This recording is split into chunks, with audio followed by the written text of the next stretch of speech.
Di mo maintindihan kung ba't ikaw ang napapagpan ng halik ng kamalasan. Kinapang mong marahan ng hagdanan para lamang makidlatan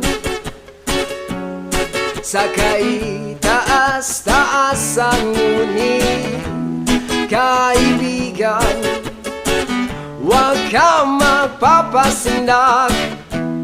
Kaibigan, easy lang saya. Dahil wala